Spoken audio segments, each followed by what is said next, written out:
economy. It's new, it's fantastic, it's amazing. It is something that you get to decide who you work for, how long you work for, and all these other good things. Flexibility through the roof. However, it's not new. It is in fact an omen from the past that we're going towards a gig economy. And it's an omen is a bad thing, not a good thing, that demonstrates that we have some real serious problems in our economy. In the past, the gig economy would have been, these people that did that work would have been called day laborers. Day laborers are really just people that didn't have any real skills, didn't have any education, tended to be the lower working classes, sometimes the working poor, or even the unemployed poor, just trying to look for work, going from one area of the country to the other. And literally they would be building sites, they would be going just to work on farms, hoping that between the busy seasons that there would be some kind of work that they could get hold of, because the big thing about the gig economy is that there is absolutely no assurance that there will be work for you tomorrow. Now, there are several issues with the gig economy. The idea is that lots of people are doing lots of different work. You've got lots of people to pick from, and I'm an employer and I've got 3 people that are lined up, but I've got one job. I call the first person and say, hey Jack, I've got a job, do you want to take it? He says yes, great. He does a good job. I get then another job the next day. I've still got the same 3 people. I call Jack up. I say, Jack, you did a great job, I'd like you to do this job for me today. He says, sorry, I can't do it, my kids are sick. I go to the second person on the list, and I go to the second person and I say, hey Jane, I've got this job, do you want to do it? Yes, she does. So she comes along and does an equally good job, maybe not as good actually as Jack did, maybe, but next time there's a job and I'll say, okay, got the same 3 people. John let me down once, Jane has never let me down, I'm going to go back to Jane again, even though she necessarily didn't do as good a job as Jack. It was passable and she's available, and so I'll go back to her first. And it might even be a time where John says no too many times, and I never go back to him as an employer. And this is really how it's working, and it's how it really will work, and how it is really going to really turn about. You're not going to have the flexibility at all. You're at the whims of an even more fickle employer.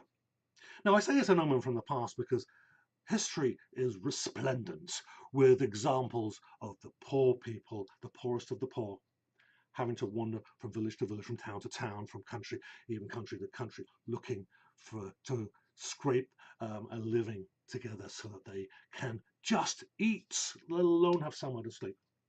And in the Middle Ages, in the 1500s in the UK, it wasn't the UK then, of course, in England, that as the birth of capitalism came out, which started to come out through enclosure, of taking the common land and enclosing it for sheep farmers, for private sheep farmers. Now, people then were getting freed from feudalism, where they were bound to the land. Now, there was no land to be bound to, and they were then cast aside, saying, you go find your work, you're free now, you're no longer bound to the land, you're no longer bound to the lord of the manor, you can go and find work yourself, you're free to do that.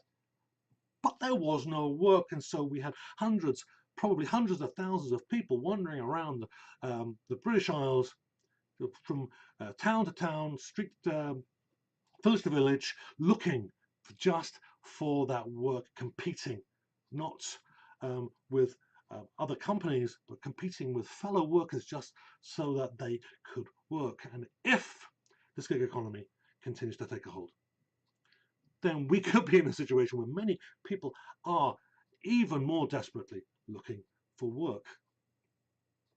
I don't think we're there yet, but with jobs being shipped overseas, moved from province to province, and taken even just south of the border, whether it's US or Mexico or wherever, as the jobs starts to leave, this is going to become an even more dangerous place. It shows that we don't have an economy strong enough to offer full-time employment to the people that want it.